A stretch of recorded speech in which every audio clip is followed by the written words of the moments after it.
In PC and mobile, I show you in a few moments how to join Python Discord server. For this, we will start with the way in PC, since we are here, and then I will explain you how we could do it also in mobiles. To do this, click on the Discover icon that we can see in the lower left corner of our application. Now click on Servers and go to the search box that you will see in the upper right corner and type Python.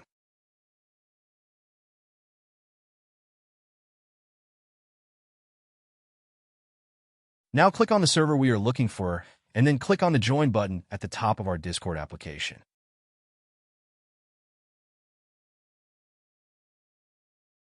Congratulations, you are already inside the Discord server on PC.